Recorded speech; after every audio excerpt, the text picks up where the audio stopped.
বিকেলে চায়ের আড্ডায় যাদের বিস্কিট ছাড়া একদমই চলে না তাদের জন্য ময়দা দিয়ে বেকারি স্টাইলে বিস্কিট বা কুকিজের রেসিপিটি শেয়ার করব। খুবই হেলদি একটা স্ন্যাক্স হতে পারে বেবিদের জন্য।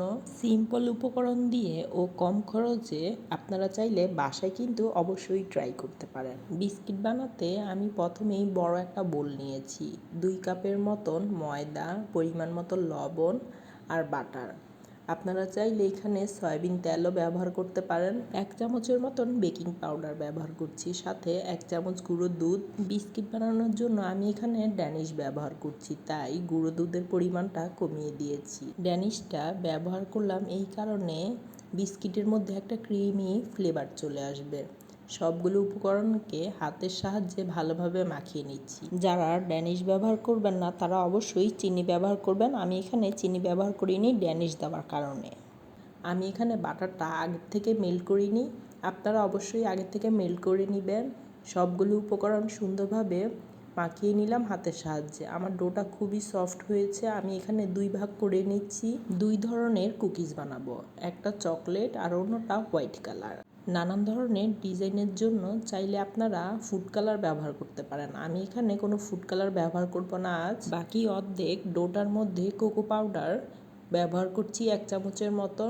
ভালোভাবে হাতের সাহায্যে ডোটাকে মাখিয়ে নিয়েছি। এখন হালকা একটু চ্যাপটা করে চকলেট টুকরো টুকরো করে কেটে নিয়েছিলাম। ডোটার ভিতরে চকলেটের একটা টুকরো দিয়ে হাতের সাহায্যে গোল করে নিচ্ছি। হালকা একটু চ্যাপটা করে নিলেই বিস্কিটের শেপ রেডি হয়ে গেছে। চকলেট কুকিজগুলো এই কারণেই খেতে বেশি ভালো লাগে।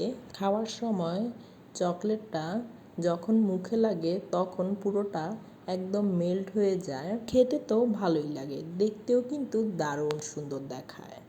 আমার কিন্তু সবগুলো কুকিজ বানানো শেষ। পরিবেশনের জন্য আমি উপরে সাদা তিল ব্যবহার করছি। তাছাড়া কুকিজের সাথে বা বিস্কিটের সাথে সাদা তিলটা কিন্তু দারুণ যায়। সাদা তিল দিয়ে ডেকোরেশন করতে না চাইলে কাঁটা চামচ বা হাতের সাহায্যে নানান ধরনের শেপ দিয়েই বিস্কিট বানিয়ে ফেলতে পারেন। বেকারি আইটেমগুলো সব সময় খুবই সেন্সিটিভ হয়। ডোটা যদি ভালোভাবে না বানানো হয় তাহলে কিন্তু কোনো কিছুই ভালো হয় না।